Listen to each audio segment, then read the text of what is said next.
봅시다. 성도의 견인 17장 2항입니다. 173페이지 성도의 견인 2항을 같이 읽어보도록 합니다. 네모 안에 이 성도들의 견인은 그들 자신의 자유의지에 근거하지 않고 아버지 하나님의 변하지 않는 값없는 사랑에서 나오는 선택적 작정의 불변성에 근거한다. 또한 예수 그리스도의 공로와 중보의 효력과 그들 속에 있는 성령과 하나님의 구주하심과 그리고 은혜 언약의 성질에 의존한다. 이 모든 것으로부터 견인의 확실성과 무호성이 일어난다. 견인교리는 성화의 교리의 한 축으로서 이렇게 또 담기는 그러한 귀한 또 내용으로 계속 설명해 가고 있습니다. 신앙의 확신 17장 18장이 도르트 신조에서는 한 묶음으로 불가항력 은혜 다음에 나오는 성도의 견인교리 안에 함께 포함된 내용이에요. 근데 웨스민스터에서는 이걸 좀 더 둘로 나눠서 견인과 확신이라는 제목으로 좀 더 세분화시켜서 소개하고 있는 것을 보게 됩니다. 그렇기 때문에 견인과 관련해서는 반드시 핵심 논쟁점을 잘 기억하셔야 되는데 핵심 논쟁점은 두 가지로 나타난다 그랬죠.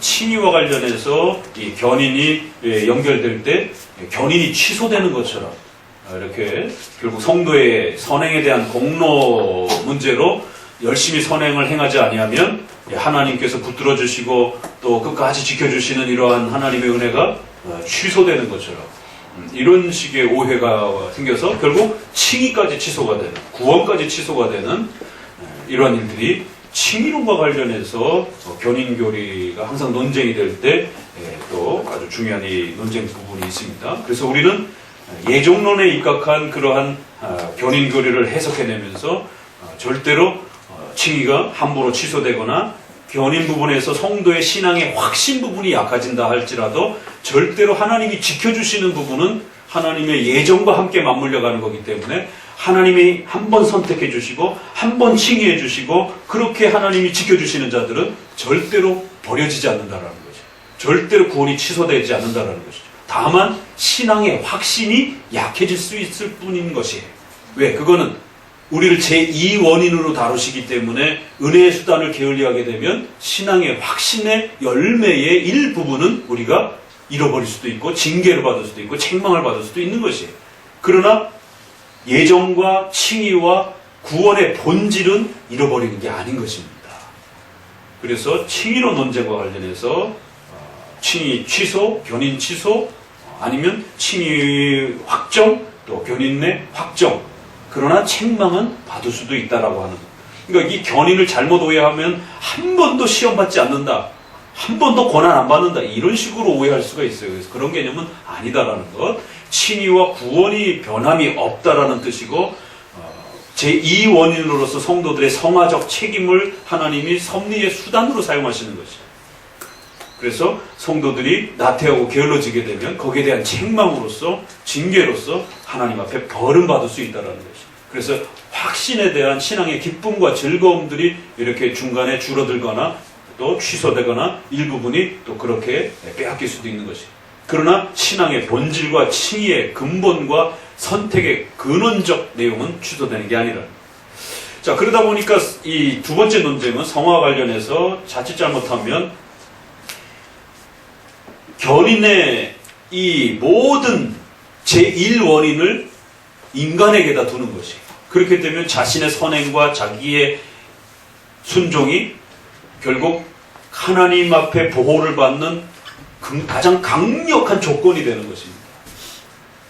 그러다 보니까 성화와 관련해서 견인교리가 잘못 논쟁이 오해가 되어지게 되면 그러니까 우리 손에 달린 것이다. 그러니까 취소되지 않기 위해서는 네가 최선을 다해야 하는 것이다. 이렇게 되면 얼마큼 최선을 다해야 되는데 더더더더더 해야 돼. 그래서 자꾸만 극단주의적 그 성화론이 나오게 된다는 것입니다. 그래서 성화론과 견인론을 잘못 이해하게 되면 극단적 성화론과 극단적 견인론이 쏟아져 나와요. 그래서 한편으로는 제2원인을 강조하지 않는 인간의 책임과 의무를 등한시하게 되는 오늘 설교처럼 숙명론처럼 아무것도 안 해도 그냥 하나님이 다 지켜 보호해 주시는 거예요. 그냥 우리는 그냥 따신 방에서 그냥 뒹굴르면서 나태하게 게으르게 살아면 되는 거죠. 그런 운명론적인 견인론으로 이해를 하게 된다는 거예요. 성화론을. 그렇게 이해하면 안 되고, 또 거기에 대한 반발 심리로 우리가 만들어야 된다. 칭의가 취소가 될 수 있을 정도로 견인은 하나님은 끝까지 지켜 보호하는 게 아니라 우리가 어떻게 행동하느냐에 따라 보호하는 것이다. 이런 식으로 견인론을 조건화시키는 조건 개념으로 이렇게 바꿔놔 버리게 되면 더더더더해서 우리 손에 마치 달려있는 것처럼 견인을 그렇게 성화를 유도하게 되면 극단적인 성화론이 나오게 돼요. 수도자처럼 성도들을 살게 만드는, 그래서 아주 강력한 극단적 성화론을 요구하게 되는, 아무것도 먹지 말고 아무것도 행하지 말고 아무것도 세속적인 거 하지 말고 오로지 기도하고 더욱 경건에 정진하라고 하는 그런 식의 극단적 경건주의가 나온다. 페북에 어떤 분이 참 멋있게 썼더라고요. 연중론, 주어. 예. 뭐라고 쓰셨지 그분이? 연중론, 그 다음에 준비론. 이런 그 최근에 나온 이런 몇 가지에 대한 이런 자꾸 혼란과 어지러움은 그 회심과 이런 구원 부분에서 그 다음 얘기가 뭐야?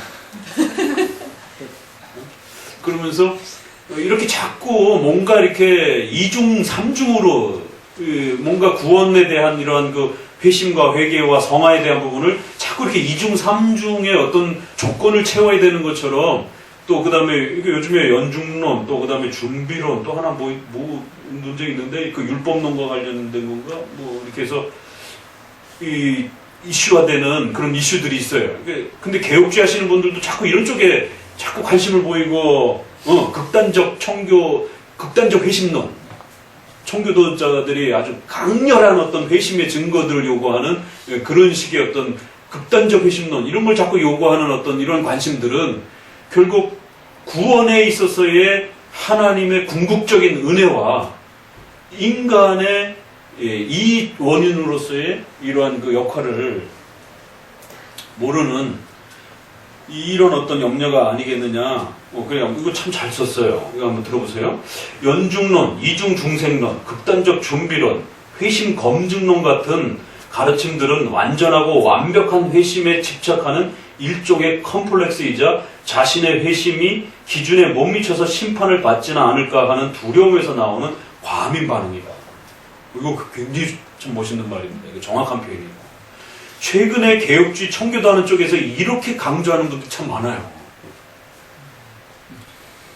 거기에 비춰서 정통 우리 개혁주의를 보게 되면 굉장히 단순합니다. 세례의 어떤 조건도 그렇고 등록 신자로서의 어떤 조건도 그렇고. 그런데 복음주의 기준에 보게 되면 굉장히 엄하죠. 바로 등록 신자 안 받죠. 6개월이 지나도 등록 신자 안 줍니다. 세례도 바로 안 줍니다. 그러니까 일반 복음주의 한 달, 두 달 지나고 나면 바로 세례 주고 막 오자마자 등록 카드 쓰라라고 막 이런 데에 비해서는 정통교회는 한참 검증하고 나서 그거를 주는 것이에요. 그러다 보니까 거기에 비해서는 기준이 엄격하죠. 그러나 최근에 회심 준비론이라든가 뭐 이런 여러 가지 연중론이라든가 이런 걸 자꾸 이야기하면서 더 강한 어떤 중생, 강한 어떤 회개의 증거, 뭐 어떤 이런 부분들 자꾸 요구하는 어떤 이런 부분들은 결국 자신감이 없는 거예요. 뭐 짜릿한 게 있어야 되는 거 아닌가? 이런 걸 자꾸 요구하면서 그런 게 아무것도 없이 그냥 교리 어떤 부분을 이해하고 그걸 내가 죄인이라는 걸 인정하고 예수님을 의지하고 싶다라고 하는 그 마음을 고백하고 그리고 세례를 받는단 말이에요. 이것만 해도 됩니까? 이런 불안함들. 그러니까 이런 어떤 과민 반응들이 성경의 가르침에 대한 우리 역사적 교리에 대한 자신감이 없어서 그런 것이에요. 적어도 정통 장로교에서는 소리문답의 이 부분을 통해서 그 사람이 자기가 왜 죄인인지를 정확하게 깨닫고 단순한 도덕적 죄책감이 아니라 아담으로부터 원죄를 물려받았다라고 하는 바로 그 전가된 죄의 개념을 정확하게 이해하고 있어야 돼. 그래서 내가 아담처럼 범죄하지 않았는데도 불구하고 왜 인류가 전적 부패로 하나님 앞에 정죄받은 죄인인지에 대해서 그걸 인정해야 된단 말이에요. 그건 단순한 도덕적인 어떤 죄책감하고는 달라요. 그 다음에 왜 예수님이 필요한가? 아무런 어떤 선행 없어도 오직 믿음으로만 구원받는다라고 하는 이런 부분들의 기초를 소리문답을 통해서 잘 이해하고 그거 저 받아들이고 싶어요. 그 예수님 그렇게 믿고 싶어요. 그러면 간단한 예식을 따라 세례도 복잡하게 하지 아니하고 간단하게 해서 주는 겁니다. 이게 자꾸 더더더더더 하니까 요구를 그의 반응 요구 조건을 자꾸만 높이는 거예요. 그럼 이게 나중에 카톨릭으로 가게 되면 예식을 할 때도 이렇게 간단하게 해주면 좀 받는 사람도 밋밋하고 그러니까 더 세게 이렇게 해서 세례식도 아주 굉장히 아주 거창하게 이렇게 해야 뭐가 그래도 구원받은 같은 뭔가 이렇게 새로운 어떤 사람이 된 것 같이 이런 식의 견인교리를 성화론에서 잘못 이해하게 되면 제1원인과 제2원인에 대한 이러한 구조를 잘못 이해하게 되면 더 센, 더의 어떤 성화 개념, 완전 성화 개념에 빠져버린다는 것이에요.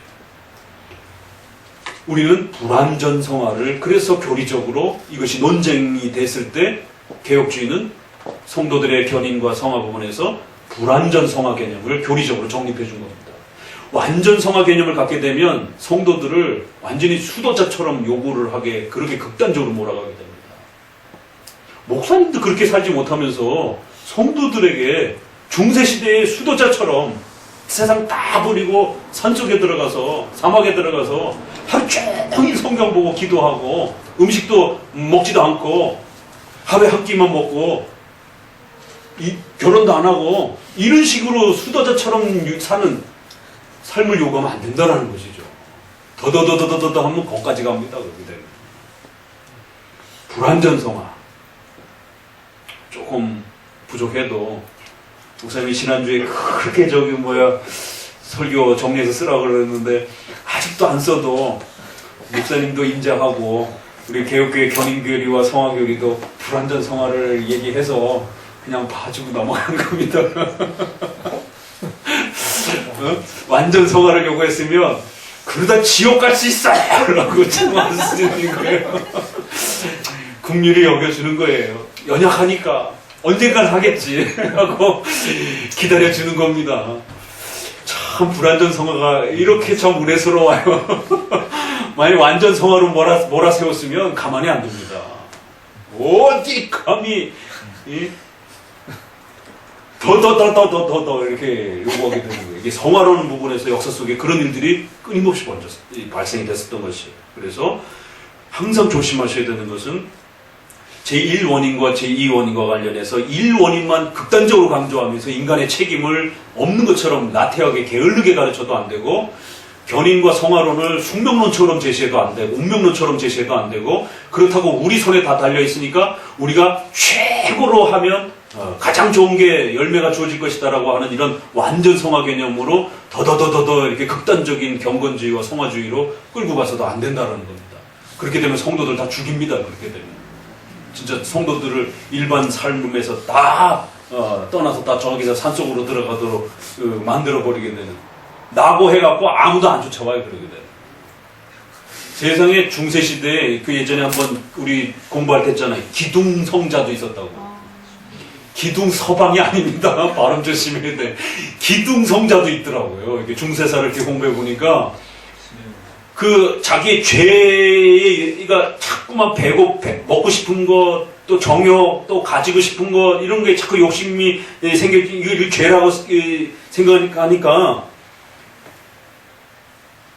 고행을 하기 위해서 기둥을 만들어 놓고 그 위에서 잠을 자고 그 위에서 기도를 하면서 자기 몸에 어마어마한 고통을 가하는 거지. 그래서 죄된 어떤 욕망의 생각들이 들어오지 못하도록.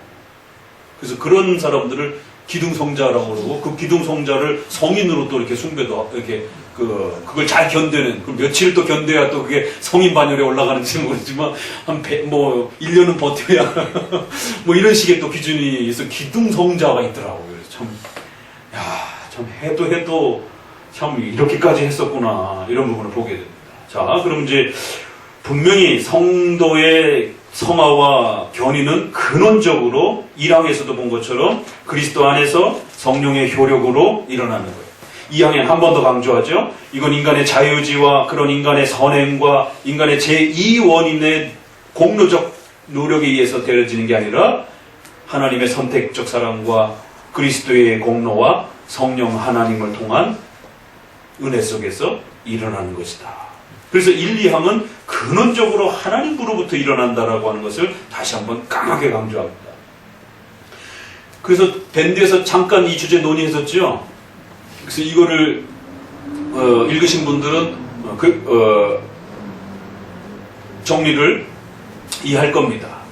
이제 어떤 목사님은 이것만 강조를 하셨어요. 그러나 견인에는 사망도 있다는 사실을 명심하셔야 됩니다.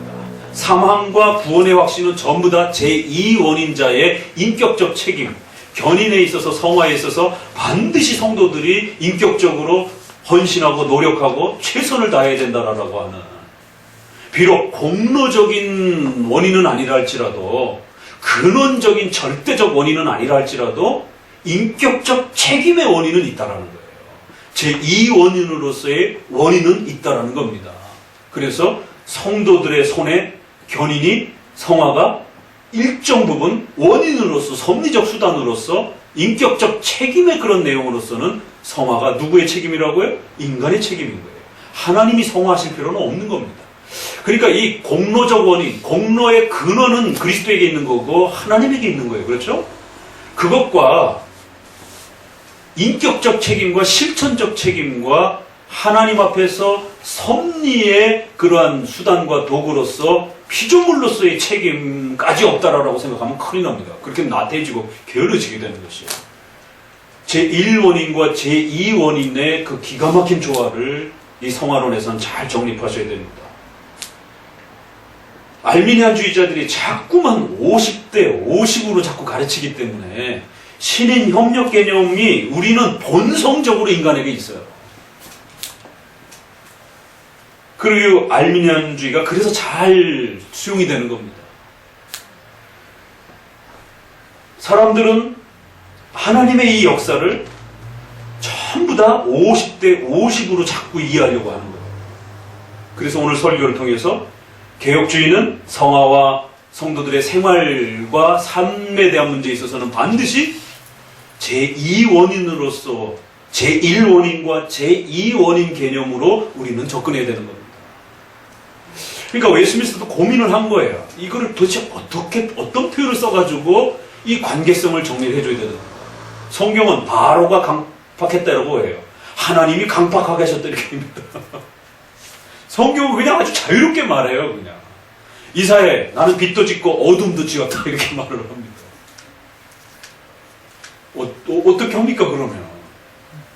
이거 까딱 잘못하면 하나님이 악도 만들었다 이런 오해를 또 잘못하면 우리 인간의 어리석음 때문에 그렇게 이해할 수도 있는 거죠. 성경의 그러한 표현들을 우리가 그냥 읽어가면 돼요. 그렇지만 그걸 우리가 이렇게 개념을 잡을 때는 그럼 하나님이 악도 만든 거야? 어둠의 개념을 잘못 이해하게 되면 악까지 만든 것처럼 이렇게 오해할 수가 있단 말이에요. 그건 아니에요. 잠언 16장에 하나님이 악한 자도 악한 날에 적당하게 사용하시고 쓰신다라는 거예요. 그럼 하나님이 악을 만든 건가? 그런 개념은 아니에요. 그럼 이 개념을 어떻게 이해를 해야 될 것인가 도대체? 하나님이 악한 자를 쓰신다라는 것, 악한 자를 사용하신다라는 것, 바벨론을 사용하셔서 하나님이 이스라엘을 치신다라는 것, 그래서 그들을 불러온 분은 하나님이라는 것, 그들의 마음을 일으킨 분은 하나님이라고 이렇게 성경의 선지자에서 가만히 있던 자들을 그들을 이렇게 해서 불러 일으켰다 이렇게 표현합니다. 불렀다라고 말을 하고 마음을 일으켰다 이렇게 말을 하고 여러 표현을 쓰는 거예요. 히브리 안에서도. 그래서 하나님이 데려다 놓은 거다라고 말을 하는 겁니다. 그들이 자발적으로 온 게 아니다라는 거예요. 그런데 또 어떤 면에서는 그러나 바벨론을 내가 버려야 될 거다 나중에는. 왜? 하나님이 벌하시려고 하는 그 선을 넘어섰다라는 거예요. 이들이. 바벨론은 이스라엘을 집어삼키기 위해서 자발적으로 또 온 거예요. 정치적 목적 쪽에서 군사적으로 점령하기 위해서 자발적으로 온 겁니다. 성경은 그렇게 그냥 쏟아 놓는 거예요. 그래서 그런 자발적으로 이스라엘을 집어삼키려고 하나님이 의도하신 이스라엘을 적정 수준에서 훈계하려고 하는 그 정도 수준을 넘어서서 이스라엘을 아예 없애버리려고 했던 그런 악한 마음들 때문에 바벨론을 벌할 것이다. 그러나 그들이 이스라엘로 쳐들어온 건 하나님이 불렀기 때문에 온 거다. 이거를 개념을 잘 잡아줘야 됩니다. 그래서 칼빈은 가까운 원인, 먼 원인 이렇게 표현을 했어요. 삼중 방식으로 역사가 일어난다 이렇게 표현을 합니다. 하나님도 일을 하시고 욥기의 역사 속에 욥기 해설서의 욥기 주석에 이제 그렇게 표현을 해요. 이건 분명히 동시적으로 발생한 역사인데 거기엔 하나님이 욥을 통하여 역사하시려고 하시는 그런 목적이 있는 거예요. 그런데 사탄도 거기에 사탄의 목적이 있는 거예요. 그래서 욥을 집어 밟으려고. 그래서 하나님을 욕되게 하려고. 그런데 욥의 재산을 빼앗은 그 주변 민족들도 목적이 있는 거예요. 욥의 재산을 빼앗기 위해서. 이 분명히 같은 시간에 같은 공간에 일어난 역사입니다. 시간적으로 이게 앞서고 이게 앞서고 이런 게 아니에요. 그냥 동시적으로 한 사건 안에 있는 겁니다. 그래서 하나님이 머리털까지 세신 가운데 하나님이 역사하신 거예요. 하나님이 허락지 않았으면 절대로 그 일은 안 일어납니다. 하나님은 사탄을 사용하셨어요. 주변 악한 민족들을 사용하셨어요. 그렇다고 해서 하나님이 악한 신은 아니에요. 사탄은 분명히 하나님의 명령 안에서 움직였습니다.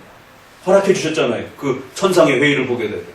그런데 사탄은 악의적인 욥을 파괴하기 위해서 악한 마음으로 다가섰어요. 그래서 삼중 방식으로 일을 한다라는 거예요. 모든 역사와 사건은 그렇게 삼중 방식의 역사가 일어난다라는 거예요. 가까운 원인, 먼 원인. 웨스민스터는 이걸 한 번 더 정리하면서 제1원인, 제2원인으로. 그래서 사탄과 인간까지 다 제2원인으로 안에 넣고 하나님만이 오직 유일한 제1원인. 개념을 조금 더 촘촘하게 잡아준 겁니다.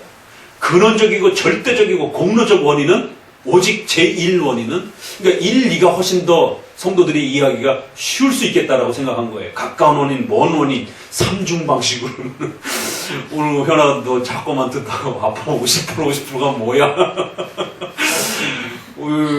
원인 자꾸 그러는데 왜 원인이 뭐야? 그러니까 우리 안에 자꾸 알미니안주의적으로 이 기묘한 놀라운 이 섭리 방식을 이해를 못하니까 쪼개가지고 요까지는 하나님 것, 요까지는 인간 것 50대 50으로 자꾸 이해를 하는 거예요. 원인적으로, 근원적으로, 공로적으로, 다 책임적으로 다 포함해가지고. 그러나 칼빈주의는 근원적이고 공로적이고 절대적인 원인은 제1원인자에게 인격적이고 실천적이고 피조물적인 책임적인 그러한 필요적 원인, 그걸 필요적 원인이라고. 인간이니까 하나님 앞에 서야 되는 필요가 있는 거예요. 하나님 앞에 반응해야 되는 절대적인 필요가 있는 겁니다. 그런 필요적인 목적에 의해서 움직이는 그런 원인은 인간에게 있다는 거예요. 효력적인 원인, 이를 만들어내는 그런 근원적인 능력과 효력의 원인은 하나님에게 있다. 그래서 이걸 조직신학에서는 조금 더 철학의 개념을 사용해서 효력적 원인, 필요적 원인 이렇게 또 구별하기도 합니다. 성도들은 어려워요. 그러니까 신앙고백서는 좀 더 쉬운 표현으로 수의 개념이 제일 쉽잖아요. 그러니까 1, 2는 이거는 이제 일반 개념에서 가지고 온 겁니다. 그래서 중세 시대에도 약간 이런 식의 표현들이 있었어요. 그래서 교회사를 쭉 보면서 가장 좋은 표현을 일반적 표현 안에서 끌어와서 철학적 표현이기도 해요. 이런 부분들은 개념적 표현이니까 1, 2. 그러면 근원적이고 절대적인 1원인으로서의 하나님, 그 다음에 2원인으로서 인간의 자리. 그러니까 둘 다 원인인 겁니다. 어느 한 일을 작동시키는 원인 역할을 하는 겁니다. 그래서 원인이라는 말을 쓰는 것이에요. 절대 인간은 나태하고 게을러지고 이런 게 아닙니다. 인간도 반드시 자기 일을 만들어가는 거예요. 하나님도 하나님의 역사를 만들어가는 거고. 그런데 근원적 제1원인은 하나님께 있고 그 하나님의 통치 아래에서 제2원인으로서 하나님의 뜻을 받드는 방식으로 인간은 자신의 원인 역할을 한다라는 거예요. 자기의 삶을 산다라는 거예요. 그러니까 자기가 좋아하는 일을 하는 거예요. 그러나 하나님은 하나님이 좋아하시는 일을 하는 거예요. 하나님이 작정하신 일을 하는 거예요. 그게 시간과 공간 속에서 어느 시점에 일어나는지는 우리는 모르는 거예요. 그러니까 우리는 그냥 우리가 좋아하는 일을 하는데 그 역사가 하나님의 작정과 계획 속에서 일어난다는 거예요. 그러니까 그 시점을 알려고 하지 말고 하나님의 명령을 들었으면 최선을 다해서 지금 당장 하면 되는 겁니다. 50대 50으로 생각하지 마시고 1원인과 2원인 개념으로 정립하시라는 거예요. 이거 다릅니다. 이게 개념이 서로 다른 거예요. 50대 50은 하나님이 무능력하다라는, 부족하다라는, 그러니까 우리가 근원적으로, 효력적으로, 능력적으로, 인간이 공로적으로 하나님을 50% 도와줘야 된다는 그런 사고가 깔려있는 거예요. 그러나 1원인, 2원인은 이 세상의 모든 인류 역사와 우리 개인의 역사는 하나님이 작정하고 계획하신 바대로 통치하시고 다스려 가신다는 거예요. 하나님 하늘에 계셔서 원하시는 모든 기뻐하시는 일들을 행하시는 거예요. 여러분이 길을 걷다가 넘어졌어요. 깨졌어요. 다리파이 깨졌어요. 하나님이 기뻐하시는 모든 일을 행하시는 거예요. 그것도요. 그렇지. 뒤로 넘어졌는데도 코가 깨졌어요. 그것도 하나님의 기뻐하심 속에 일어난 것이요. 우리가 때로는 죄를 범하고 하나님 앞에 실수를 했어요. 허용적 작정이 그래서 나오는 겁니다. 아담의 타락조차도 하나님이 허락하지 않았으면 일어날 수가 없습니다. 그러나 절대로 하나님을 죄의 원인처럼 말하시면 안 됩니다. 그건 잘 대비하면서 잘 걸러내면서 하나님께서 선과 악 전체를 포함하여 모든 역사를 제1원인으로 지배해 가시는 거죠. 다만 우리는 인격적 책임자로서 하나님의 피조물로서, 그러나 그 피조물 중에서 가장 무수한 인격, 이성을 가진 존재로 하나님의 형상으로 창조되었기 때문에 반드시 다른 피조물하고는 다르게 행동한다는 거예요. 도덕적 선과 악에 대한 책임을 발휘를 하는 방식으로 하나님께서 우리를 제2원인자의 역할을 하도록 그렇게 통치하시면서 역사에 가신다. 그러니까 우리는 우리의 일을 열심히 하는 거예요. 그러나 하나님은 거대한 역사 속에 하나님의 뜻을 이루어가는 것이죠. 그게 동시적으로 이루어가는 거죠. 그래서 원인이라는 말을 쓰되 1, 2를 나누는 겁니다. 하나님의 거대한 주권과 섭리 속에 살아가되 우리는 섭리적 도구로서 우리의 인격적 책임을 가지고 최선을 다하며 순종하며 살아가는 거예요. 이것과 하나님이 부족하니까 50대 50으로 보태줘야 된다. 이런 개념은 다른 거예요. 1원인, 2원인은 우리 인생 전부는 하나님에게 달렸다는 거예요. 하나님이 허락하지 않으면 죄조차도 우리 생에 일어날 수 없다는 거예요. 이건 막강한 어마어마한 하나님의 주권을 고백하는 고백입니다. 선과 악을 포함하여 모든 역사가 하나님의 다스림과 허락하심 속에 일어난다 라고 말을 하는 거예요. 웨스트민스터의 신앙 고백의 3장 5장에도 그렇게 나옵니다. 그래서 1원인, 2원인으로 여러분이 개념을 잡으셔야 돼요. 이 신의 통치 역사의 개념을. 이거를 개념을 못 잡으니까 자꾸 50대 50으로 잡아서 하나님을 도와준다라고 자꾸 이렇게 접근하게 되면 신론이 깨져버립니다. 그래서 기도, 주일날 오는 예배 생활 이런 걸 다 자꾸 공로적으로 생각하는 것이에요. 내가 하나님을 도와줬다라고 생각. 그러면서 하나님 앞에 뭔가를 기대하는 거예요. 안 도와주면 그때부터 이제 원망과 불평이 나오는 거예요. 그러나 하나님의 절대 주권과 하나님의 뜻 속에서 제1원인으로서 모든 역사가 일어나는 것이에요. 그럼 우리에게 베풀어준 이 모든 은혜 속에서 우리는 최선을 다해서 기도하는 겁니다. 기도를 수단으로 해서 하나님이 우리를 도와주시겠다라고 하기 때문에 기도해야 되는 거예요. 주일 예배의 설교 말씀을 열심히 듣는 걸 통해서 신앙이 성경에 대한 이해가 자라가겠다고 하시기 때문에 그걸 수단으로 사용하신다고 하니까 저도 연약한 인간입니다. 그런데도 하나님이 그런 또 전문적인 목회자를 훈련시켜서 성도들에게 성경을 가르치면서 성도들이 신앙이 자라가게 하시겠다라는 거예요. 하나님이 직접 다이렉트로 안 가르치고 간접적인 방식으로 인간의 정치 질서를, 교회 질서를 세우셔서 통치하시겠다라는 거예요. 그러면 열심히 들으셔야 되는 겁니다. 이게 제2원인 개념인 거예요. 그래서 알미니안주의의 개념과 칼빈주의의 제1원인, 제2원인이라고 나누는 이 개념이 도대체 무엇인가에 대해서 잘 정립하십니다.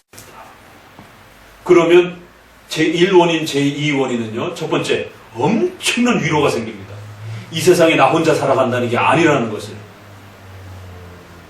하나님이 모든 역사를 1분 1초까지 포함해서 나의 생각 전부까지 포함해서 하나님이 지배하시고 하나님이 가장 좋은 방식으로 내 인생을 지배해 가시고 계시다는 안심이 생겨요.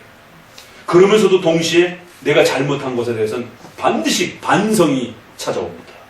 아, 내가 이걸 왜 이렇게 결정했을까? 아, 이거 내가 그때 그렇게 생각 안 됐었는데. 십계명에 비춰보니까 아, 이거 잘못된 선택이었는데. 자기 반성이 반드시 찾아옵니다. 왜? 제2원인의 책임을 알기 때문에.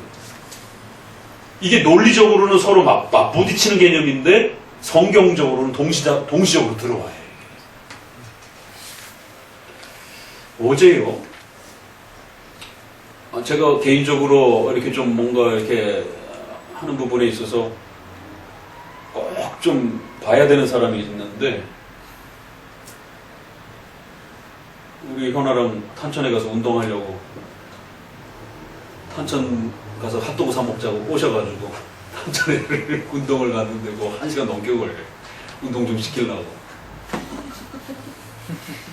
하나님의 섭리가 얼마나 무서운가 하면 핫도그 먹으면서 핫도그 기다리고 있는데 그 사람이 내 앞에 딱 서 있는 거예요. 목사님 여기서 뭐 하세요? 그러는 거야. 나는 내가 먼저 못 보고 그분이 저를 먼저 봤어요.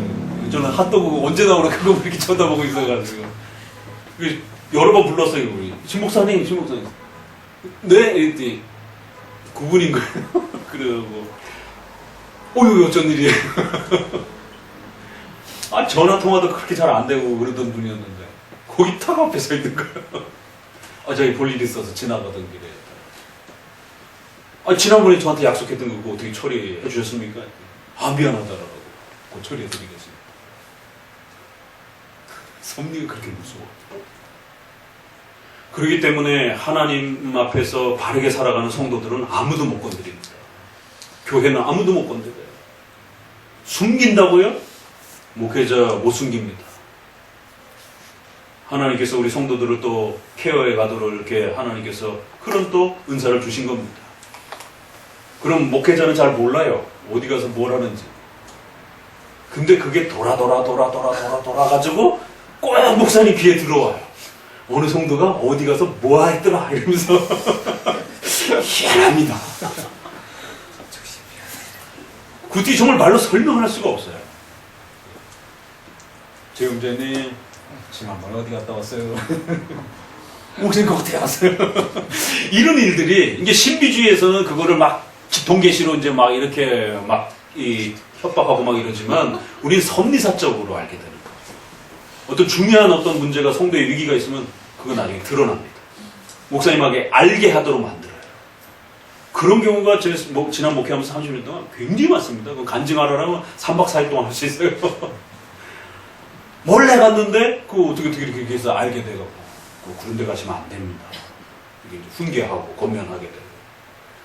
목사님 몰래 뭔가 이렇게 하려고 했는데 그게 드러나고 어디 길을 가다가 거기서 딱 걸리고 거기서 마주쳐요. 그걸 어떻게 그걸 우연이라고 그래. 그걸 한두 번이면 우연이라 그래야지. 꼭 필요할 때마다 마주치는 거지.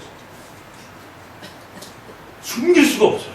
그래서 드러나게 하시고 어떤 죄의 문제면 드러나게 하시고 어떤 도움이 필요하러 하면 예기치 못한 방식으로 거기에 꼭 그 사람이 오게 만들고 그래서 하나님이 그 전체 역사를 지배해가는 이 위대한 역사를 피해갈 수가 없습니다. 우리는 모릅니다. 그냥 운동하려고 핫도그 먹으려고 하필이면 그 핫도그 집에 가자라고 제가 먼저 그랬어요. 그냥 하나가 힘들어서 보통 때는 그냥 중간만 갔다 왔다 하는데 왜 하필이면 또 어제는 핫도그 먹자라고 꼬셔가지고 핫도그 가게 저기 판교로 넘어가는 거기까지 가야 돼요. 그 핫도그집 앞에서 그 앞에서 만나.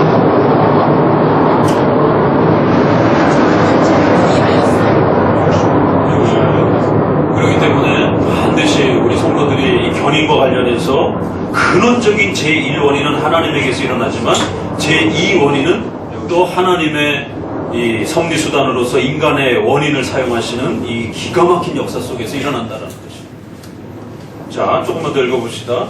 그래서 견인의 근원적 원인, 이항은 견인의 근원적 원인이 신적 작정과 예정의 은혜에 있음을 소개합니다. 로마 카톨릭이나 알미니안주의는 행위 구원과 공로주의를 끊임없이 주장했기 때문에 선행에 대한 인간의 의지적 노력이 소홀해지거나 시험에 들면 중생과 칭의가 취소될 수 있다라고 위협하여 신자의 구원의 토대를 무너뜨렸습니다. 즉 성화의 과정에서 신자들이 자신들의 죄와 실수 때문에 지옥에 다시 떨어질 수 있다고 위협하여 성화에 대한 신자의 마음을 불안하게 하고 동기부여를 잃게 합니다. 그러나 신조는 이걸 막기 위해서 반드시 하나님의 택하심, 그리스도의 공로, 성령 하나님의 은혜를 통해서 우리 안에 주어진 중생의 씨앗이 또 새롭게 만들어지면서 은혜 언약의 혜택을 통하여 절대로 취소되거나 붕괴되지 않는다는. 그래서 빌립보서 1장 6절에 보니까 너희 속에 착하신 일을 시작하신 그리스도께서 마지막 날까지 반드시 완성하실 것이다라고 하니 그 유명한 성화와 관련해서 우리 종교개혁이 늘 자주 사용했던 구절입니다. 제1원인, 제2원인. 그래서 견인은 근원적으로는 제1원인으로부터 시작이 되는 거기 때문에 이것을 먼저 1, 2항을 통해서 강조했습니다. 그러나 3항과 18장 전체는 제2원인에 대한 설명을 이끌어갑니다. 여기에서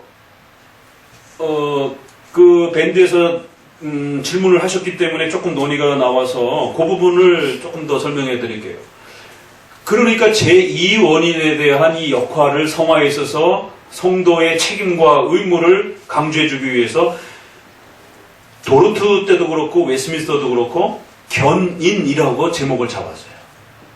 근데 이제 많은 분들이 예정론을 이렇게 강조하면서 생각하다 보니까 견인을 하나님이 붙들어 주시는 이제 이런 개념으로 생각을 하는 거예요.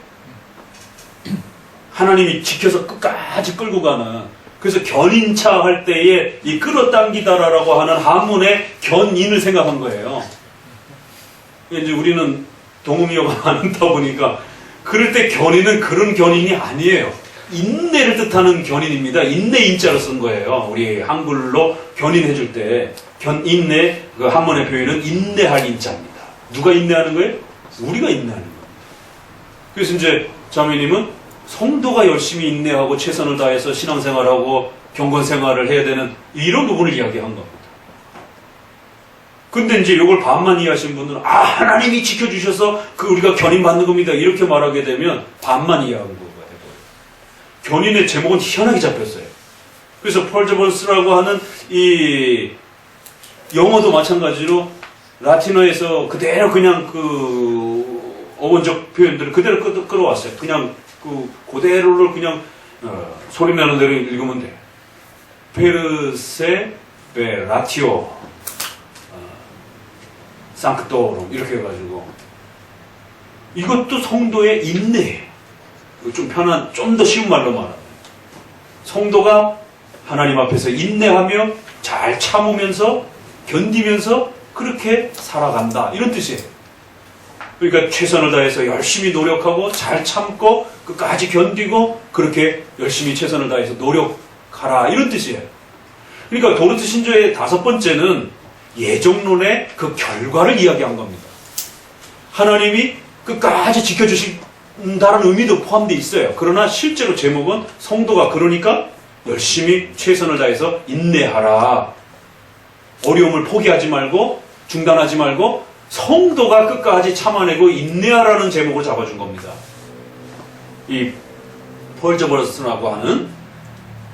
그런데 견인을 설명하면서 preservation이라고 하는 보호, 지킴.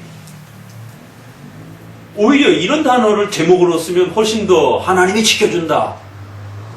이게 훨씬 강할 텐데 실제로 단어는 성도의 인내 쪽에 표현되는 단어를 쓴 겁니다. 하지만 설명할 때는 웨스민스터도 그렇잖아요. 하나님이 지켜주시는 거다. 이게 1, 2항. 그러니까 성도가 최선을 다해서 인내하고 좌절하지 말고 열심히 살아가십시오. 성도의 제2원인에 대한 책임을 또 뒷부분에다. 도르트 신조도 앞부분에는 하나님이 지켜줍니다. 끝까지 지켜줄 겁니다. 그러니까 성도가 열심히 잘 참고 견뎌가세요. 근데 제목은 하나님이 지켜준다 이런 단어보다 성도가 최선을 다해서 인내해야 됩니다 라고 하는 견인. 그래서 궁극적 구원이라고 이렇게 번역하시는 분도 있고 성도의 인내라고도 번역을 하는데 이건 이쪽으로 조금 쏠린 말이고 이건 이쪽으로 조금씩 쏠린 말이에요. 그래서 그냥 우리 번역에서는 견인이라는 말이 조금 더 나아요.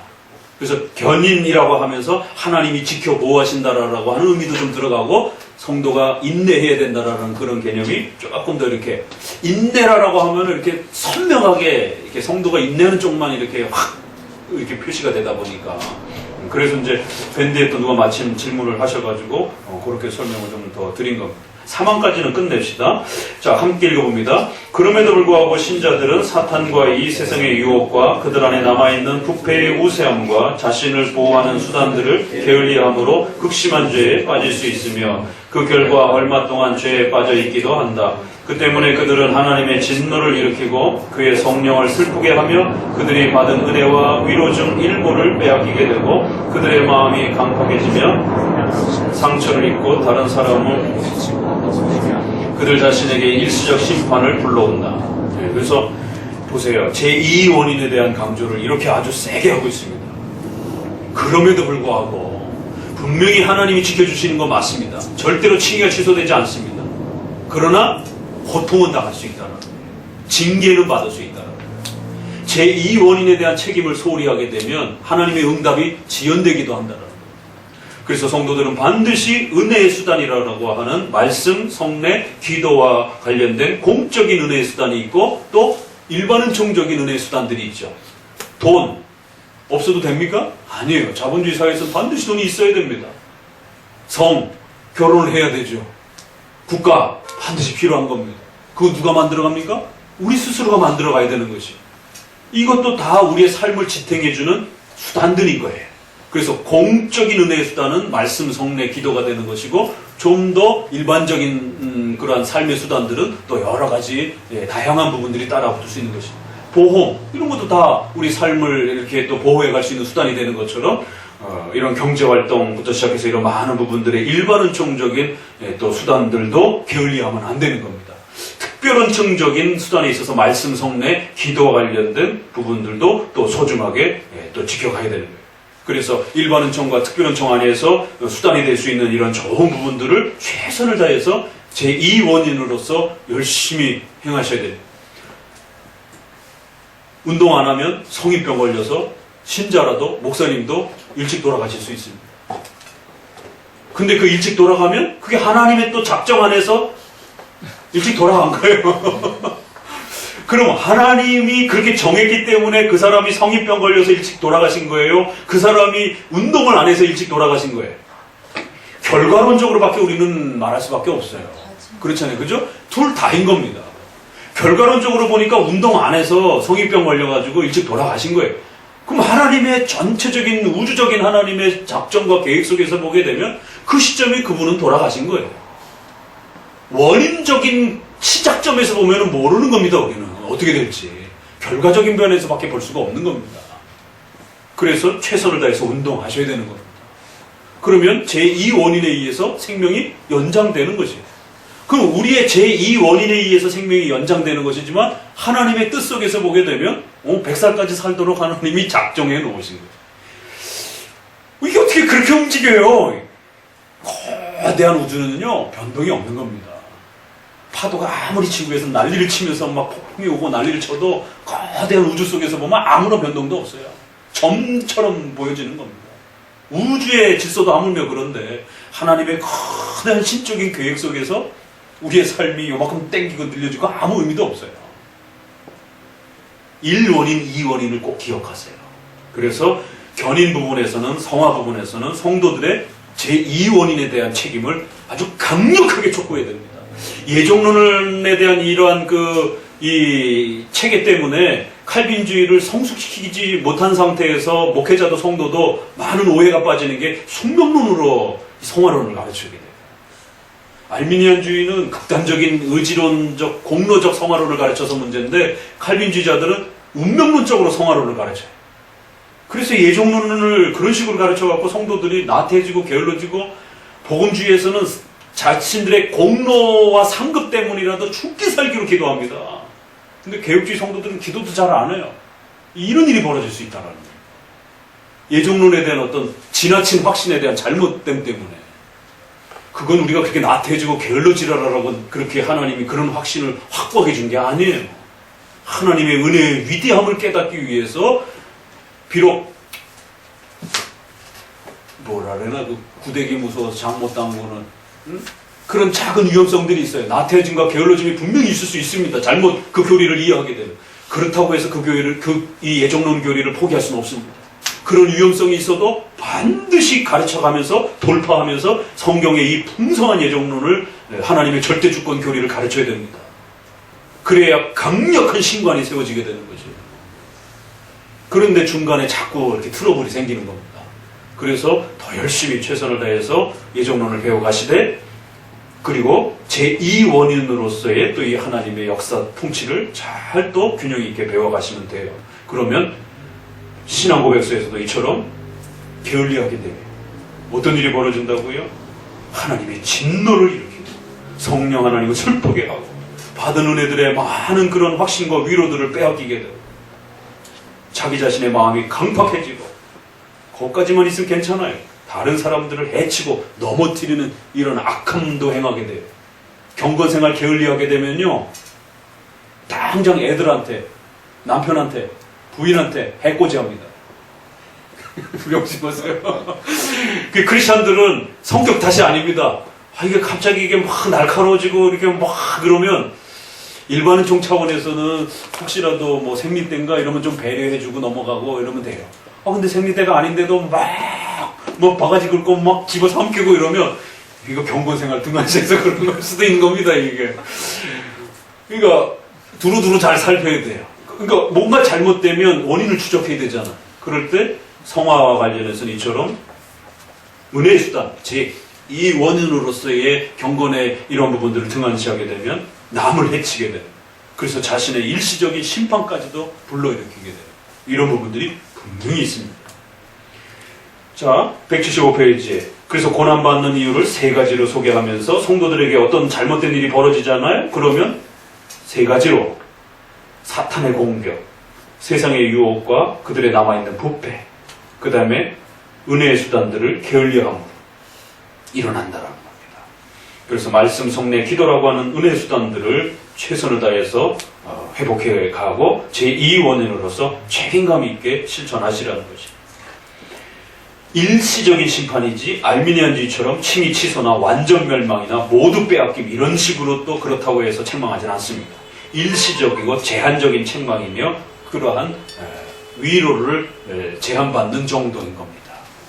성화의 열매의 부분을 축소가 되는 것이지 근원적인 칭의와 예정이 취소되는 건 아니라는 것이에요. 그걸 구별할 줄 알아야 돼요.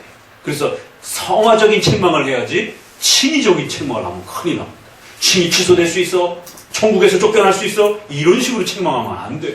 그렇게 되면 성도를 정죄하는 것도 되고 성도가 나락으로 빠져버리게 됩니다.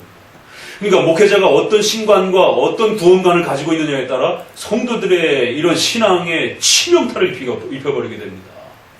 성화적인 책망을 해요. 그러다가 하나님의 진노를 받습니다. 하나님 책망을 받습니다. 여러분의 가정의 경제적인 또 육체적인 또 징계를 받을 수 있습니다. 이렇게 책망을 해야 되는 것이지 그러다가 천국에서 쫓겨납니다. 이렇게 협박하면 안 됩니다. 그건 협박이에요. 그러면 세례론이 다 깨져버립니다. 그러면 성도의 개인의 어떤 공로와 선행에 따라서 마치 천국과 지옥이 왔다 갔다 하는 것처럼 이런 오해를 성도들이 갖게 하게 되면 또다시 공로주의가 50대 50의 공로주의가 자연적으로 만들어진다. 그래서 목회자의 성화적인 이러한 그 책망과 훈계도 균형 있게 칼빈주의 안에서 신관 안에서 이렇게 잘 방향성을 가지고 교회법적으로 또 개인적 권면을 따라서 이렇게 훈계하고 책망하고 이래야 되는 것이지 목회자 스스로가 막 왔다 갔다 갈팡질팡하게 되면 성도들도 개념이 안 생겨지게 됩니다. 그래서 오늘은 제2원인에 대한 왜 이 견인교리에 있어서 이 제목을 독특하게 견인이라고 하는 굳건히 잘 인내해야 된다라고 하는 견딜견과 굳건하다라고 하는 견자와 인내하다라고 하는 인자를 써서 견인 이렇게 제목을 잡고 또 거기 안에는 두 가지로 하나님의 보호하심과 성도의 이 제2원인으로서의 은혜의 수단을 최선을 다해서 성도들이 열심히 경건 생활하라라고 하는 이런 당부를 함께 담아놨는지를 잘 살피셔야 됩니다. 그럼 오늘 설교하고도 또 맞는 내용이기도 하고 제2원인과 관련해서 그러니까 이런 제2원인을 자꾸 듣고 배우다 보니까 오늘 설교 같은 경우도 본문을 그렇게 보이는 거예요.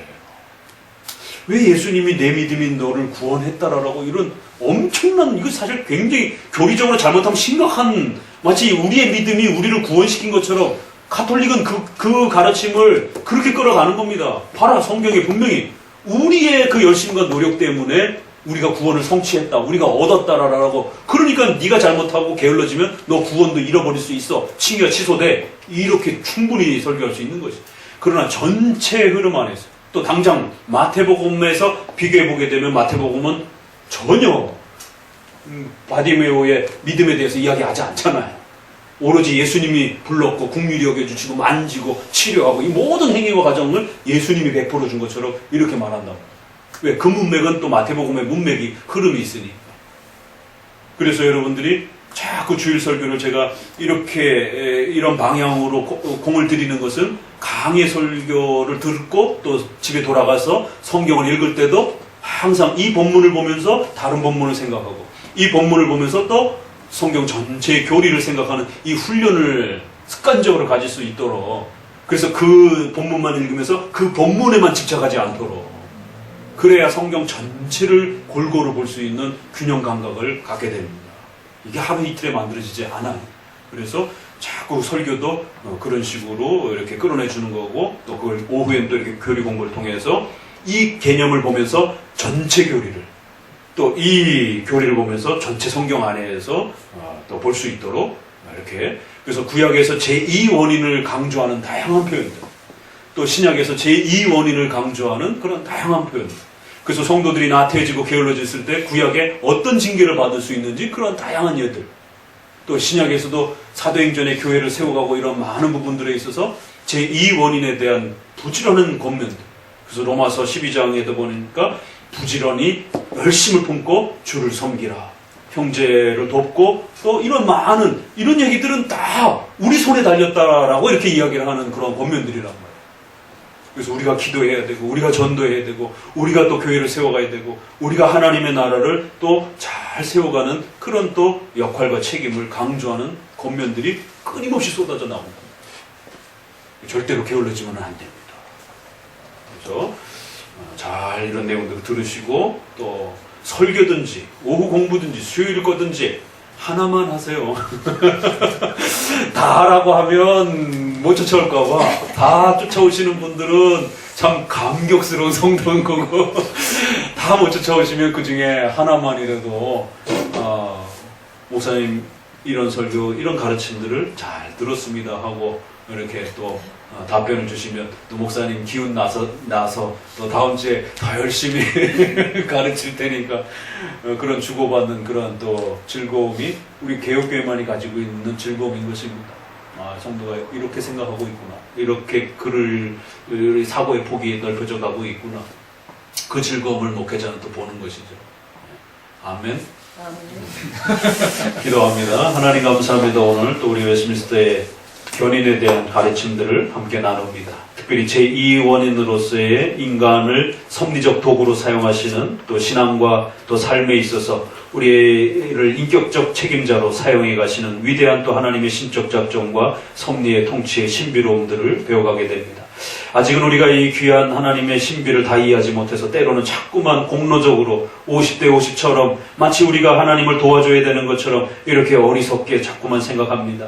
우리 악한 마음들을 막아주시옵시고 온 우주 만물을 통치하시고 우리 인생 전체를 지배하시는 위대하신 우리 하나님의 절대적인 제1원인 되시는 우리 하나님의 뜻 속에서 모든 역사가 이루어짐을 늘 믿고 의지하며 살아갑니다.